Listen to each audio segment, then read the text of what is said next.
시간 숨겨주신 말씀 계속해서 빌립보서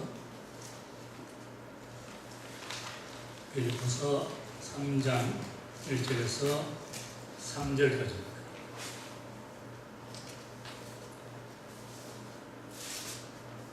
빌립보서 3장 1절에서 3절.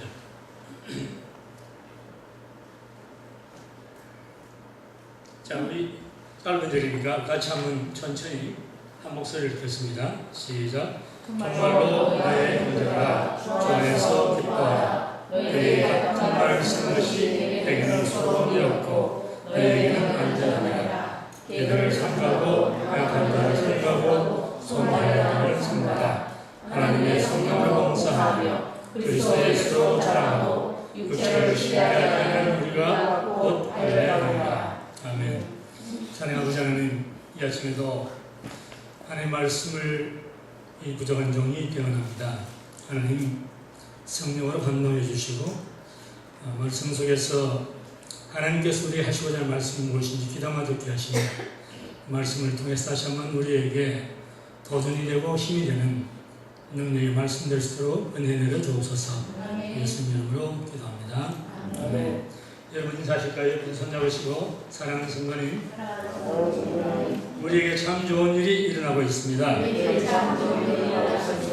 아멘. 믿음대로 될지어다. 아멘. 오늘 말씀은 여기 시작했어요. 시작이 여기 있는 정말로 예수님 오셨다 이 말이 아닙니다. 정말로 이 말씀은 결론적으로 그 말입니다. 결론적으로 주 안에서 뭐 하라? 다 같이 주 안에서 기뻐하라. 세상에서 가진 것 많고 아는 것 많기 때문에 기뻐하라 아닙니다. 주 안에서 기뻐하는 거예요. 주 안에서 기뻐하는 것은 빈부 귀천하고는 관계가 없습니다. 주 안에서 기뻐하는 것은 주님 자신 때문에 기뻐하는 거예요. 주님으로 인해서 기뻐하는 것이에요. 주님의 십자가의 피공로로 인해서 기뻐하는 거예요. 나 같은 죄인 살리신 그 은혜 감사해서 기뻐하는 거예요. 여러분 주님께서 계신 곳이 천국입니다. 천국은 주님이 계신 곳입니다. 그때 아멘 없어요. 제가 뭐 말장난하는 것 같습니까? 그거 아니에요. 만일에 여러분 천국에 주님이 안 계시다면 여러분 그 천국 가시고 싶어요? 아니, 당연히 아니죠. 그 예수님 계시지 않는 곳은 천국이 아니에요.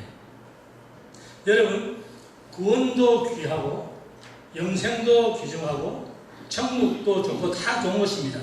그런데 예수님이 빠진 축복, 영생, 구원은 의미가 없는 거예요. 그렇죠? 오늘 이토록 고생스럽고 힘들고 이 어려운 세대를 살아가는 이 악한 세대, 성경에서는 이 세대를 악한 세대라고 그러죠. 지금 우리 집사님, 어디 가서 박사님 기도하시면서 보스턴 기도를 하셨거든요. 여러분 이것은 얼마나 인간이 악한가를 단면적으로 보여주는 거예요. 이렇게 참혹한 사건, 이것들은 전부가 지옥으로부터 나오는 거예요. 사탄이 주인이에요, 사탄이.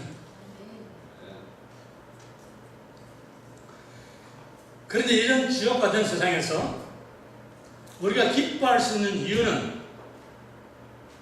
우리의 주님 되시는 예수님께서 곧 오신다 이 말이에요. 그분을 기다리는 우리 믿음 때문에 우리가 기쁜 거예요.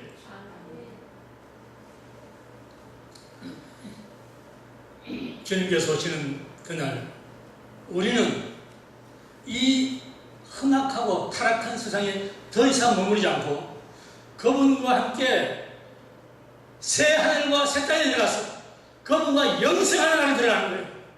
여러분 이 세상에 얼마나 힘들고 고통스럽고 슬프고 눈물이 흘리는 그런 세상입니까? 어저께도 한 주간도 여러분 얼마나 힘든 일 살았습니까? 그러나 주님 오시면 우리 눈에 눈물을 다 씻어주시는 거예요. 이 세상에 더 이상 슬픔이 없는 겁니다. 주님을 기다리는 우리 마음, 신부로서의 마음으로 기다려야 돼요. 좀 전에 불렀던 여러분 마지막 찬양 기억나십니까? 뭐라고 그랬어요? 한번 다시 불러보세요. 다시 한번 화면에 올려주시오. 처음입니까? 예.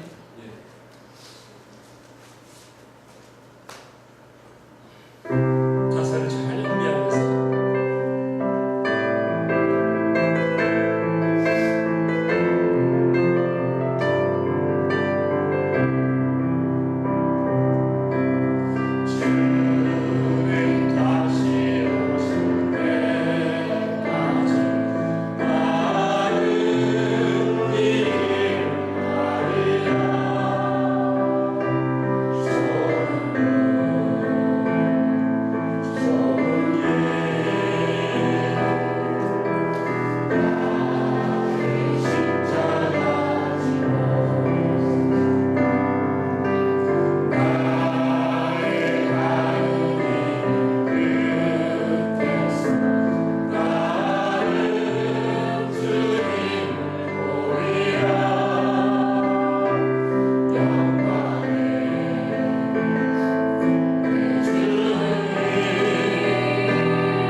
우리의 삶 속에, 우리의 가정에 다른 어떤 것은 조금 부족할지라도 예수님만 우리의 인생의 주인 되시고 그분만이 우리의 참 신랑 되신다면 우리는 영원토록 복 받은 천국의 주인공인 줄 믿습니다. 아멘.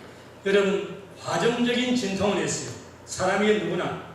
그러나 궁극적인 승리는 예수를 주님으로 모시고 사는 여러분과 저의 것인 줄 믿습니다. 아멘. 1절 중간절 보세요. 1절 중간절. 너희에게 시작. 너희에게 같은 말을 쓴 것이 내게는 소름이 없고 너희에게는 안전하더라. 빌립보서는 전체가 넉 장입니다. 짧은 서신입니다. 그런데 각 장마다 마치 찬송가의 후렴처럼 기뻐하라는 말이 자주 등장합니다. 그 넉 장에 적어도 13번 이상의 기뻐하는 말이 등장합니다. 지금 말하는 사도 바울이 기뻐하라고 한다는 하는 말이 너희에게 같은 말을 쓰는 것이 내게는 수고름이 없다. 그 말은 내가 기뻐하라고 반복적으로 여러분에게 교훈하는 것이 내게는 성가신 일이 아니다. 저는 사실 짧은 편지 하나 쓰면서 기뻐하라, 조금 이따 기뻐하라, 또 기뻐하라, 그 쓰는 것이 수고로운 일이에요. 그것이 귀찮은 일이에요. 그러나 사도 바울은 성가를 생각하지 않습니다. 그러면서 기뻐하라, 나와 함께 기뻐하라, 주 안에서 기뻐하라, 항상 기뻐하라, 다시 말하는 기뻐하라, 계속해서 기뻐하라는 말을 하는 그 사도 바울은 무엇 때문에 그러는가? 그것은 사랑하는 빌립보 성도들의 안녕을 위해서 그렇다는 거예요. 여러분, 제가 질문 하나 하죠. 사랑하는 사람을 위해서 여러분 봉사하고 보살피는 것이 수고요 희생입니까? 제가 말했어도 사랑하는 사람을 위하여서는 모든 걸 다 바쳐도 기쁨이고 행복입니다. 아멘 안 하는 분은 수상한 사람. 아멘. 다시 말합니다. 사랑하는 사람을 위하여는 모든 걸 다 바쳐도 기쁨이요 행복입니다. 아멘. 예수님은 요한복음 15장 13절에 이런 말씀하십니다. 보세요. 다 같이 시작. 사람이 친구를 위하여 자기 목숨을 버리면 이에서 더 큰 사랑이 없나니. 사랑은 친구를 위해서 목숨을 버린다는 거예요. 예수님께서 우리를 친구 삼았기 때문에 우리를 위해서 십자가에 죽으시는 거예요. 그래서 사랑을 받은 우리는 사랑하는 자식, 사랑하는 아내, 남편, 성도를 위해서 다 바쳐도 그건 희생이 아니에요. 그것은 오직 기쁨이요 행복이요 특권인 것입니다. 여러분 또 질문 하나 합니다. 그렇다면 여러분 부부간의 사랑은 어떤 사랑입니까?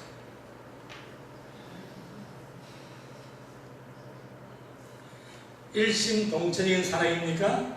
아니면 이기적인 사랑입니까? 대답은 안 하셔도 됩니다. 한몸적인 사랑입니까? 자기만을 위한 사랑입니까? 한 20, 30년 전에 이런 부부를 제가 압니다. 그 부인은 몸이 약해서 참 이렇게 바짝 말라있고 자주 침대에 누워있어요. 근데 그 남편은 모양 체질이라 대단히 활동적인 사람입니다. 그분들이 샌프란시스코에 여행 갔을 때 거기에서 그때 미국 이제 한 10년 됐나? 그런 데인가 봐요. 근데 거기서 어떤 주스를 하나 마셨는데 그 주스가 그렇게 맛있었어요. 어느 날 몸이 쇠약한 이 부인이 남편에게 말을 합니다. 여보, 그때 우리 샌프란시스코에 마셨던 그 주스 참 맛있었잖아요. 우리 남편이 정말 맛있었지. 그러면서 잠이 들었어요. 침대맡에서 얘기했습니다. 부인이 몸이 쇠약하니까 밤에 자주 깨요. 근데 새벽에 서너 시대인데 보니까 남편이 없어요. 그 당시는 여러분 요즘 사용하는 그 셀러폰이라는 게 없었습니다. 그래서 아침 낮에 괜히 걱정하는 거예요. 이 남편이 어디 갔는가? 어디 간다고 말을 하고 갔는데 말을 안 하고 사라졌으니까. 근데 오후 5시쯤에 이분이 흘레불때 하나는 데는 주스 그냥 수십 병을 샀어요. 수십 병을. 그래야 그걸 끌어안고 온 거예요. 샌프란시스코에 갔다 왔습니다. 여러분 감동 안 돼요?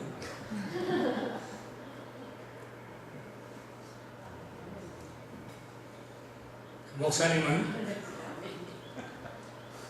그분은 그 남편은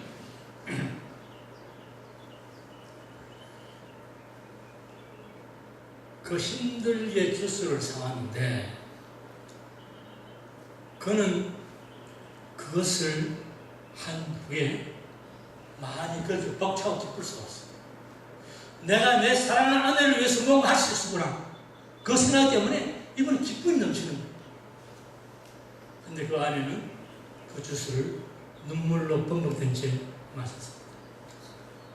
그런 이것이 사랑이에요. 사도 바울이 복음을 전하다가 로마 감옥에 갇혔는데 내가 주님 때문에 이곳에 가는가 그렇게 불평합니까? 사도 바울이 억울하다 생각합니까? 그렇지 않아요. 사도 바울은 그 내면에서 솟아나오는 기쁨 때문에 감옥 안에 있는 사람이 감옥 밖에 있는 사람을 향해서 기뻐라, 다시 말하는 기뻐라, 주 안에서 기뻐라. 불평하는 사도 바울이 더 불평해요.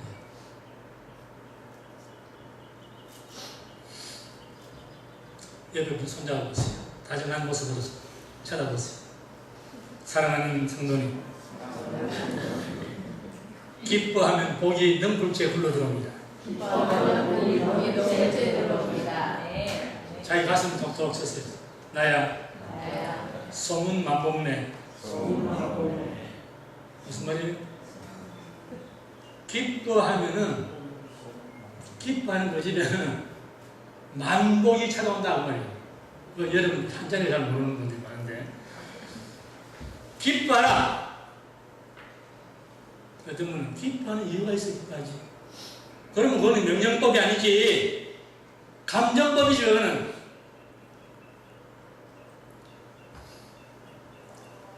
이 절 보세요. 2절 다같이 시작. 개들을 삼가고 빼앗은 자들을 삼가고 성삼가의 자들을 삼가. 여러분 여기에 삼가하는 말 앞에 세 다른 단어가 있습니다. 첫 번째는 뭐예요? 두 번째는 행악자, 세 번째는 손하려다.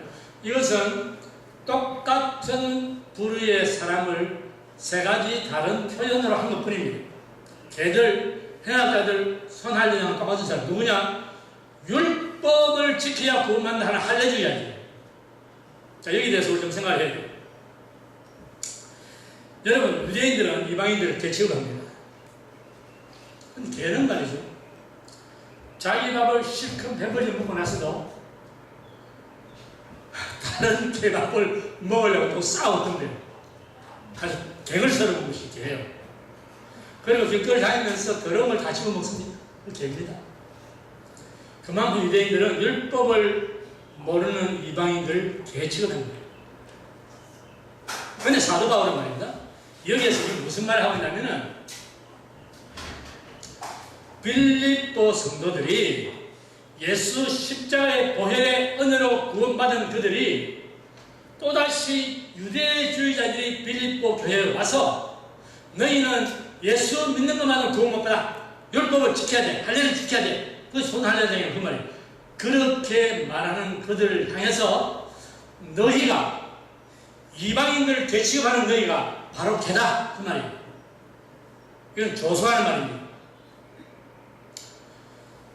행악자들이란 말은 그럴듯하게 복음을 위해서 나는 사역한다. 그러면서도 율법의 잣대로 다른 사람을 정죄하는 그런 행악자들. 이것이 두 번째 말하는 행악자들입니다. 여러분, 율법에 의하면 안식일을 범하면 죽여야 돼요. 예수님이 안식일을 범했다고 유대인들이 예수님을 법정에 끌어가는 겁니다. 자, 그런데 여러분 읽어보세요. 그들은 율법을 쫓아서 율법을 철저하게 지킨다고 해서 율법을 범하는 예수님을 재판을 하는데 그들 자신은 그 예수님을 율법에 의해서 재판하면서 자기들은 율법에 의하면 밤을 세워서 재판하는 것은 불법이라고 규정되어 있는 불구하고 예수님을 철학 신문하는 거예요. 이것이 여러분 행악하는 자들입니다. 여러분, 살리는 것은 명이지 문자가 아니에요. 율법이 아니에요. 살리는 것은 명이고 죽이는 것은 의문이다. 의문이라는 것은 율법을 말하는 것입니다. 그리스도인의 신앙생활은 여러분 생명을 살리는 것이 사망을 주는 것이 아니에요. 우리는 사람들의 덕을 끼치고 은혜를 끼치고 그러므로 말미암아 그를 세워주는 것이지 그를 사망 속으로 집어넣는 게 아니다 말입니다. 신앙생활이라는 것은 상대를 힘들게 하고 상처를 주고 괴롭히는 게 아니에요. 그리스도인의 참 신앙생활이라는 것은 남을 불쌍히 여기고 관대하게 대하고 긍휼을 베푸고 화평하는 그를 떠나야 그의 신앙의 덕목이 나타나는 거예요. 손할례장이라는 말은 손발하는 그 말 아닙니다. 손할례장이라는 말은 몸의 살을 잘라가지고 손해보는 할례 받는 그것을 손해본다는 손자입니다. 이 손이 아니에요. 이 유대주의자들은 기독교로 개종하고서도 자기들의 조상 아브라함과 모세를 통해서 하나님께 주신 율법과 할례를 지켜야 한다. 예수를 믿는 것만은 부족하다. 그런 사람들이 손할례장이에요. 사도 바울이 골로새서 2장에 이런 말을 합니다. 다 같이 시작. 또 그 안에서 너희가 손으로 하지 아니한 할례를 받았으니 곧 육적 몸을 얻는 것이요 그리스도의 할례라. 여러분, 사도 바울은 자기 몸의 일부를 자르고 그래서 손해를 보면서 할례 받는 것이 육체적인 할례지. 그것은 눈에 보이는 할례지. 그러나 참 할례는 마음에 예수 그리스도를 영접하고 그 주님을 말미암아 내가 구원받는 그것이 참 할례다. 그렇게 지금 골로새서 말하고 있는 겁니다. 여러분, 마음으로 믿어 무엇을 믿어요? 예입니다. 마음으로 믿어. 구약은 거의 모든 것이 감각적이고 눈에 나타나는 것입니다. 그런데 신약에 와서는 거의 모든 것이 내면적인 문제를 취급하는 거예요. 본질적인 것입니다. 오늘날 교회에서 말이죠. 많은 교회에서, 대부분의 교회에서 주일 예배 때 기도는 장로들만 합니다. 경험해보셨습니까? 근데 시온성 교회는 안수집사도 아니고 그냥 서리집사들이 기도합니다. 대부분의 교회에 가면은 주일 예배는 꼭 담임 목사 설교하고 축도도 담임 목사만이 합니다. 이제 우리는 협력 목사님도 하십니다. 많은 교회에서는 운영위원회 당회는 안수집사나 장로들만 합니다. 거기 여자가 아무도 없습니다. 단 한 명도 없습니다. 절기나 행사 때가 되면은 목사는 가운을 입고 설교를 합니다.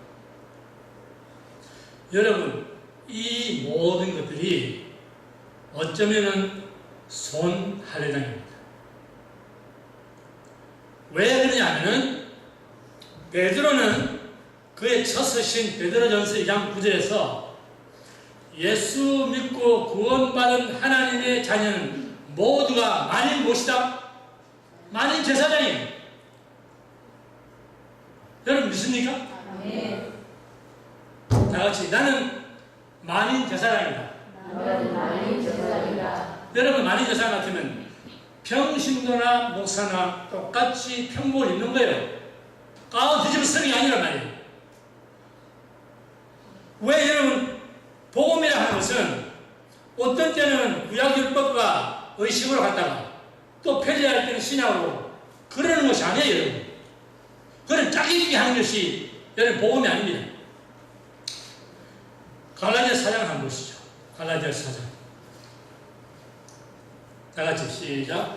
너희가 날과 달과 절기와 해를 삼가 지키니 내가 너희를 위하여 수고한 것이 어쩔까 두려워하노라. 여러분, 여기 날과 달과 절기와 해, 이것은 전부가 구약에 의한 절기를 지키는 거예요. 절기. 안식일.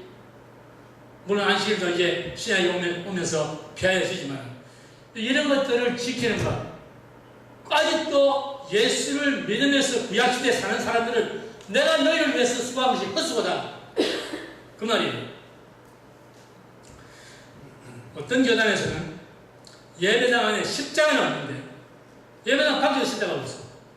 그런데 이 강대상 앞에 1년 12달 색 바꿔가면서 여기서 노래 들어서 장식천을 달아놨어요. 여러분, 기독교 생명 십자가예요. 무슨 장식이 필요합니까? 절기에 지나치게 민감하면은 여러분 생명을 놓칩니다. 율법은 그림자예요, 그림자. 그림자는 지나갑니다. 신약은 실제입니다. 신약 시대가 오면은 그림자는 다 사라지는 거예요. 아멘? 예수님이 복음의 복음의 실제가 오면은 그림자는 다 없어지는 거예요. 그것은 농학 선생이 된 것입니다. 갈라디아 3장 23절 25절 시작. 믿음이 오기 전에 우리가 율법 아래 매인받고 계시될 믿음의 끝까지 쫓아냅니다. 이같이 율법이 우리를 그리스도인으로 인도하는 농학 선생이 되어 우리로 하여금 믿음으로 말미암아 의롭다함을 얻게 하라. 무엇으로 말미암아 의롭다? 믿음으로 말미암아.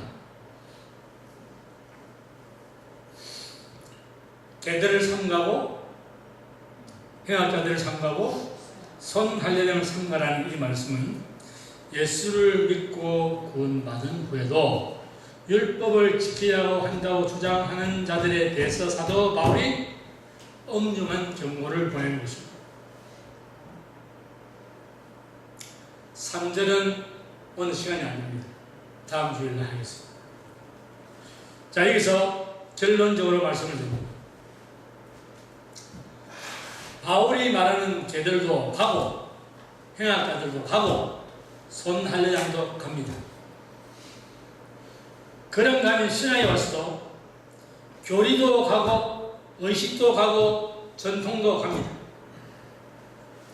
그런 것들은 다 지나가는 것들이요 사망입니다.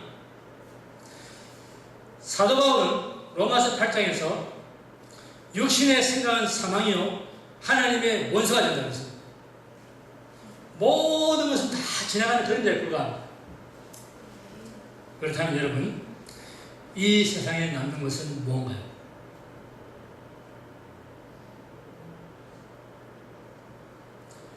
우리 속담에 호랑이는 가족을 남기고 사람은 무엇을 남긴다?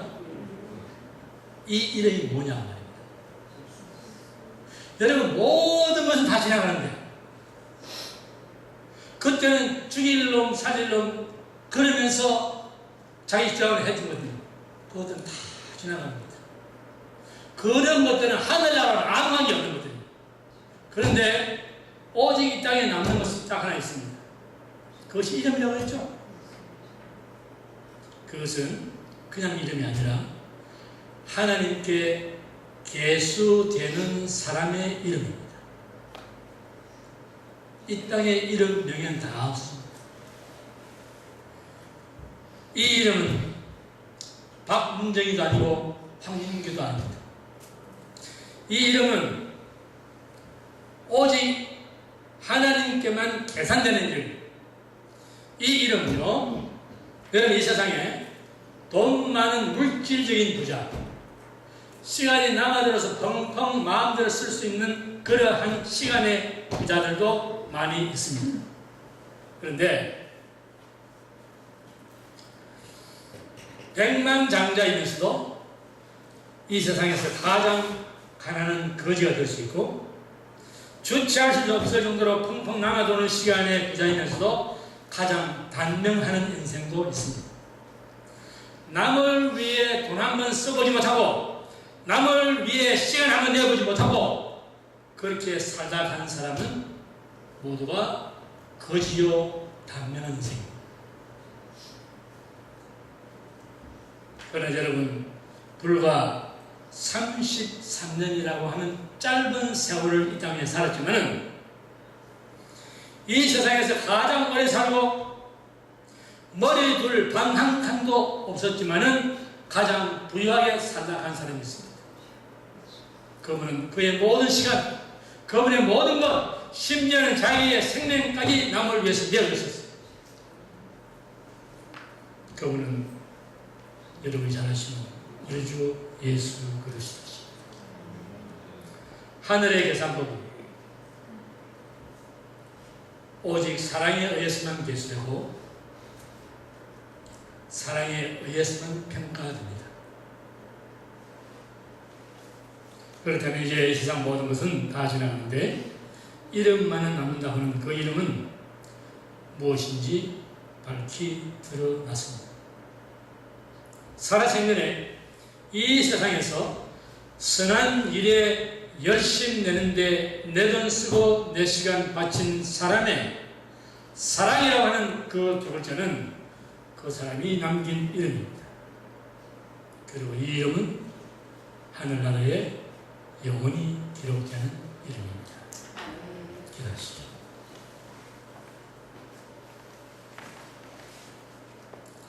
사랑하는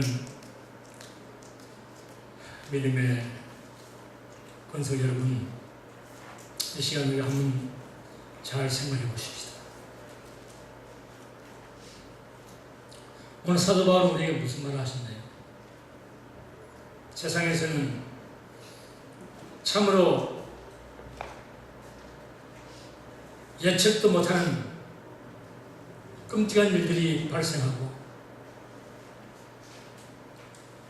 타락과 사악함이 종횡무진으로 인생들을 괴롭히는 시대에 우리에게 무슨 소망이 있고 무슨 기쁨이 있어서 이 세상을 더 살아간다는 것입니다. 그것은 우리를 사랑하사 우리에게 영생을 주시고 하늘나라 복된 삶을 우리에게 허락하시는 그 예수님께서 다시 오시마가 약속하시고 그를 재림하시는 주님을 바라보는 우리의 믿음이 있기에 소망이 있기에 우리는 아직도 기뻐할 수 있는 것입니다. 우리가 믿음 생활하면서 가정에서 부부 간에 부자 간에 교회에서는 성도 간에 이웃 간에 이 세상을 향한 우리의 삶은 어떠한 삶이 되어야 합니까? 그것은 나누어주고 섬기고 베푸는 삶을 통해서 그리스도 예수의 사랑을 우리를 통해서 드러내는 삶입니다. 이런 말미암아 우리는 사랑이라는 이름을 남기고 영원토록 하늘나라에 기록되는 그러한 은혜를 받습니다. 오늘 받은 말씀 여러분 마음속에 깊이 새겨서 한 주간도 여러분의 환경 속에서 만나는 사람들 그들에게 내가 무엇을 보여줄 것인가, 어떻게 살아야 할 것인가, 그것을 여러분 깊이 생각하시고 여러분의 삶이 하나님으로 말미암아 주님으로 말미암아 복되고 평안한 삶이 되고 그리고 화평한 삶이 될 수 있기를 바랍니다. 사랑하는 아버지 하나님, 오늘 이 말씀 받은 사랑하는 주의 자녀들 한 분 한 분 빠짐없이 이 말씀을 쫓아 한 주간 승리하고 하나님 앞에 온전한 영광 돌려드리는 삶을 살 수 있도록 은혜 내려 주옵소서. 주 예수님 이름으로 기도합니다. 아멘.